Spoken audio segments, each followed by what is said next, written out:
An unshakable rule states the relationship between spouses primarily concerns the two of them. In many ways, a family is akin to an independent state where the husband and wife establish their own laws and make their own decisions. Similarly, a family has boundaries that must be respected by both the spouses themselves and those around them. This story serves as a vivid reminder of what happens when others, even the closest ones, interfere in the life of a family. Joey Crouch and Chad Hattenbrunn were introduced to each other by mutual friends. Chad attracted Joey because he was unlike her previous boyfriends. He was older, had a good stable job. Chad, in turn, fell in love with Joey's sincerity and her open approach to life. The young couple quickly developed a relationship, and when the opportunity arose to take it to the next level, they didn't waste any time. They moved in together after just 1 year. So in the summer of 2000, the young couple lived in Weeki Wachee, Florida, and were trying to turn their house into a cozy nest. However, it wasn't easy because they were living in the home of Chad's younger brother, Troy.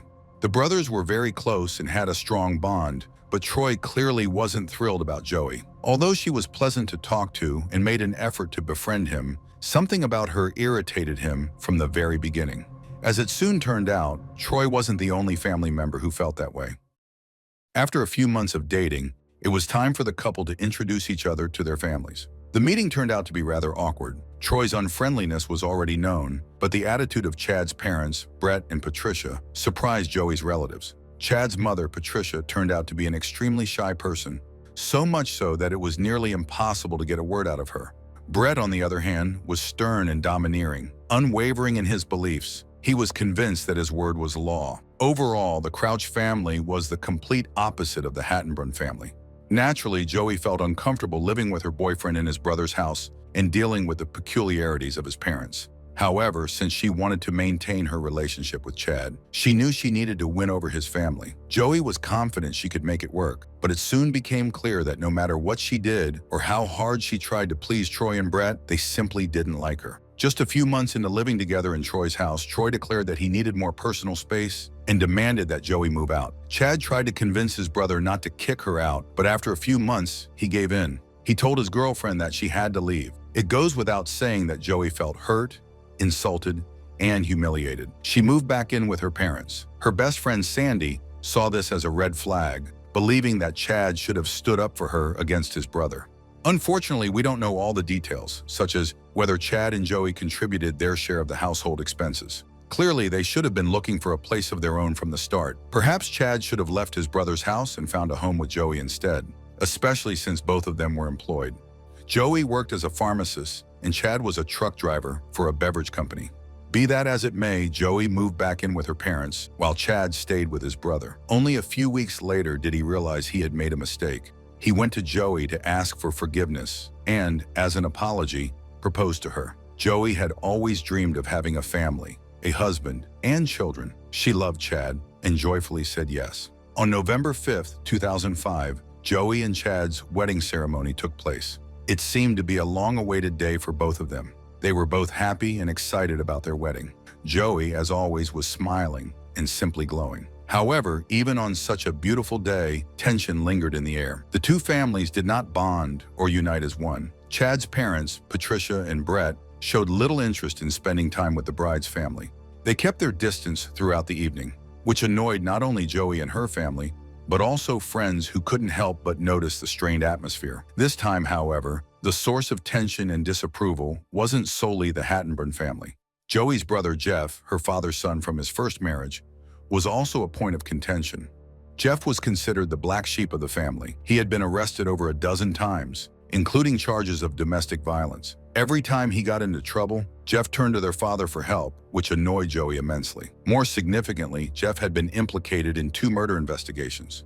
In one, he barely drew police interest, but in the other, he was a suspect. His ex-wife was found strangled on a deserted beach, and Jeff was suspected of her murder. Ultimately, the police dropped their suspicions. The charges were dismissed, and the case remained unsolved. However, it was unclear whether the authorities were convinced of his innocence or simply lacked evidence to prosecute him. Regardless, his relationship with Joey had deteriorated in recent years, though they had been very close as children.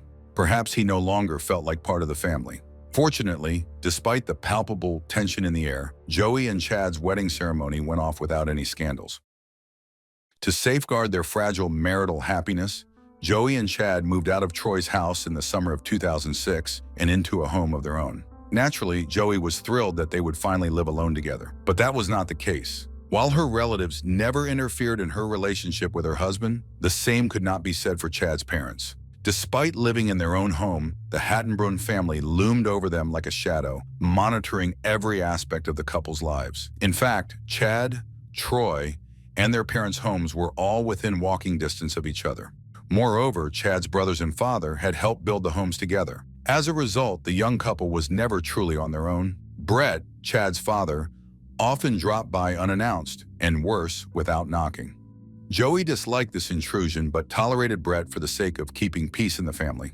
Asking Chad to set boundaries with his father was out of the question. Standing up to Brett, a domineering and authoritative figure, was something Chad simply couldn't handle. Joey's family disapproved of the situation. While they never imagined it would lead to anything serious, they firmly believed that no one should interfere in the life of a young couple. Keeping peace in the family became even more critical when, in 2007, Chad and Joey announced to their loved ones that they were expecting a child. Everyone was thrilled by the news, including Chad's parents, especially after it was revealed the couple was having a boy. However, with the birth of their son, the life of the young parents lost its idyllic glow. Both Chad and Joey deeply loved their son and genuinely cared for him, but the challenges of raising a newborn tested their marriage. They adjusted their work schedules to ensure someone was always home with the baby. When one returned from work, the other would leave. On the rare weekends when Chad could have spent time with his family, Brett demanded that he help with ongoing construction projects. As a result, Joey hardly ever saw her husband. She felt lonely, as though she had become a single mother. The constant absence of her spouse drove a wedge into their relationship. Chad became increasingly distant, spending most of his time either at work or with his father and brother. Joey's loneliness and the growing sense that she was no longer wanted by her husband eventually drove her to take a step she never would have imagined possible. In September 2011, when their son was 3 years old, Joey's despair reached its breaking point. She began communicating with a man online, someone who gave her the attention she had become unaccustomed to. Their conversations turned into something more, but as she told her friend Sandy, they only spoke on the phone and never met in person. Sandy suggested that Joey should honestly share her feelings with Chad, tell him about her fears that he no longer loved her the way he once did, and how she felt unwanted. However, Chad was already aware of her communication with the other man. He noticed that Joey had stopped putting her phone down. Taking the opportunity, he grabbed her phone and saw that she had been exchanging messages with someone. Joey assured him that they were just talking, but this did little to reassure Chad. Feeling unsettled, he decided to seek support from the last person he would have expected, his father, Brett. Brett, who had never been particularly fond of his daughter-in-law, coldly remarked that this was exactly what he had expected from Joey. On September 16, 2011, Troy hosted a small gathering at his house with 6 or 7 friends. While Joey was at work, Chad and their son stopped by Troy's place. There, Chad unexpectedly learned that everyone knew about his family problems. However, if he was expecting support from his relatives, he was looking in the wrong place. Troy mockingly asked him what he was planning to do about his unfaithful wife. At 11:30 p.m., Chad went home because it was time to put their son to bed. A friend drove them back. As Chad got out of the car in front of his house, he heard a wheezing sound. At first, he didn't realize that it was Joey lying on the street in front of their home. It was her gasping for air. She was severely injured, with blood on her face, head, and hair. Every breath she took was more difficult than the last. Chad's friend immediately took their 3-year-old son away from the horrifying scene and called 911. He explained to the police that something terrible had happened to Joey. She was covered in blood and struggling to breathe. While his friend was on the phone with the police, Chad called Joey's mother and his own father. He couldn't tell them what had happened because he didn't know the full extent himself, but he wanted them to come as soon as possible. Police and paramedics arrived just a few minutes after the call. An ambulance rushed Joey to the hospital. She was still clinging to life. The doctors reported that Joey had suffered a severe head injury caused by a blow with some heavy object. In other words, she had been brutally beaten, and her life hung by a thread. The entire family prayed for her, hoping that she would recover, but that didn't happen. The next morning, the severity of the injuries left her with no chance of survival. Her mother, Carolyn Crouch, and her husband, Chad, made the decision to withdraw her from life support. None of her family members had the strength to witness her in such a state, and when she passed away in the hospital, No one was by her side. She died surrounded only by medical staff at the age of 30. After conducting the autopsy, the forensic expert confirmed the conclusion that Joey had been beaten.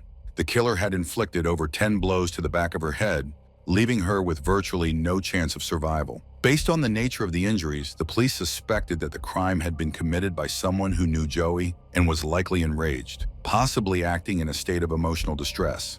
As usual, the investigation began with questioning family members, friends, and neighbors of the victim. Joey's close friend Sandy recalled a conversation with Chad that took place just a week before Joey's murder. Chad had approached her on the street, looking very upset. He claimed that Joey was cheating on him and asked Sandy to tell him what she knew. Sandy was unaware that Joey had already confided in him, so she replied that she didn't know anything about it. However, Chad's response did not calm down, and he became furious. When the investigators learned about this, they immediately focused on Chad. They asked Troy whether he could confirm his brother's alibi. Troy stated that he and Chad had been together the entire evening and that they hadn't gone anywhere. However, since Troy and Chad were brothers, the investigators were unsure if they could trust their statements, as they might be covering for each other. The brothers were asked to undergo a stress analyzer test, one of the types of lie detector tests. Troy's test showed that he was telling the truth. After this, the investigators shifted their focus from Chad's family to one of Joey's relatives, her half-brother Jeff. Chad told the police that Joey did not get along with her brother. They had communicated well during childhood, but over time, something had changed. The young man constantly got into trouble, and whenever it happened, he would rush to his father for help. 5 years ago, during a family Thanksgiving dinner, Joey's brother lost control, went off the rails, and ruined the celebration for everyone. Joey had stood up for her relatives, demanding that he calm down. In response, he said, "You know, you're on my list." The statement sounded threatening. It is unknown how Joey took it, but her husband prohibited her from seeing her brother and kept their young son from having contact with him. The detectives traveled to the neighboring district where Joey's brother lived. Jeff behaved openly, spoke candidly with the detectives, and provided a detailed account of what he had been doing that evening. He did not appear suspicious. The investigators realized that he was not involved in the crime and knew nothing about his sister's life or what she had been doing. Despite their differences, he loved her and was deeply angry and saddened by her death. He was quickly removed from the list of suspects. Returning to the starting point of their investigation without any new leads, the detectives pondered who might have wanted to settle scores with Joey. They had already spoken to all her relatives and close friends, and all of them were eager to help with the investigation. At this point, the detectives realized they had not paid enough attention to Brett, Chad, and Troy's father, the powerful and stern head of the Hattenbrand clan, who, according to Joey's relatives and friends, wasn't particularly warm towards his daughter-in-law. While the detectives didn't suspect the man of anything, they invited him for questioning to cover all their bases. It was possible that he had a reason for disliking Joey, and it would be helpful to learn about it. Brett claimed that he had spent the entire evening at home. He said that late at night, Chad called him to say that something had happened to Joey and asked him to come over. Brett quickly threw on the first clothes he found and drove to his son's house. By the time he arrived, the police were already working at the crime scene. However, the neighbors told a different story. They had seen Brett near the house of Chad and Joey shortly before the murder. When the detectives confronted Brett with this information, his testimony changed. He now remembered that he had gone outside that evening and noticed a strange car parked near his son's house with its headlights on. According to him, he grabbed his rifle, got into his car, and drove toward the suspicious vehicle. He claimed that he scared the driver away, who then drove off. The detectives might have believed him if he had said, for example, that he had gone to a store and simply forgotten the details after all the shocking events. But forgetting about seeing a suspicious car so close to the time of his daughter-in-law's murder, they found this hard to believe. The detectives were certain that Brett was fabricating a possible scenario to explain his presence near Joey's house that night. While Brett was very inventive with his story, it didn't save him. He became the prime suspect in the police investigation. They asked him to undergo a polygraph test, and he failed. The detectives' suspicions grew, but there was still not enough evidence to make an arrest. The detectives attempted to gain Chad's support. They openly told him that they suspected Brett of the murder. Chad didn't deny that his father had a difficult character and could sometimes have outbursts of uncontrollable anger, but he was convinced that Brett would never have gone so far as to kill his daughter-in-law. However, Chad agreed to call his father and try to talk to him. The detective turned on the recorder and Chad dialed Brett's number. He started by asking Brett about the suspicious car he had seen near Chad's house. Brett explained that he hadn't mentioned it earlier because he had resolved the issue on his own. Chad then asked why Brett had failed the polygraph test. Brett responded that he had been beaten by the police, which caused his mind to become clouded. Chad couldn't hold back any longer and directly asked his father to tell him the truth if he had killed his wife. He tried to appeal to Brett's emotions, but Brett didn't fall for the bait and continued to deny everything. There was still hope to find compromising evidence in the suspect's home. The detectives obtained a warrant to search Brett's house. When they knocked on the door, Brett cracked it open just slightly, but enough to throw a Molotov cocktail at the detective's feet.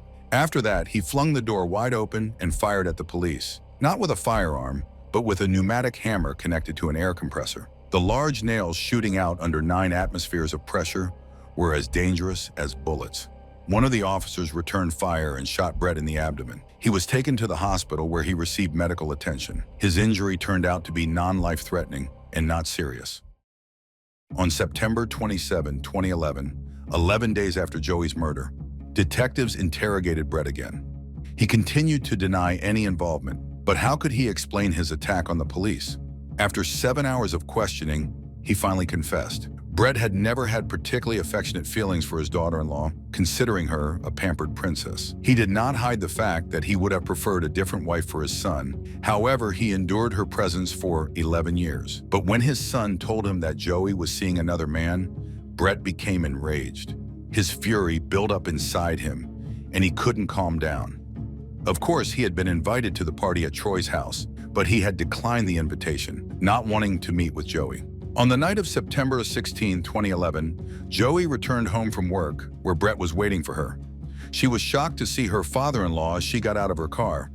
Brett immediately got to the point and asked if she was seeing another man. Joey probably thought it unnecessary to answer such a question. She was holding her phone in her hands, which infuriated Brett even more. In the bed of his pickup truck lay a piece of pipe. Brett grabbed it and ordered her to drop the phone. When she didn't let go, he struck her arms with the pipe.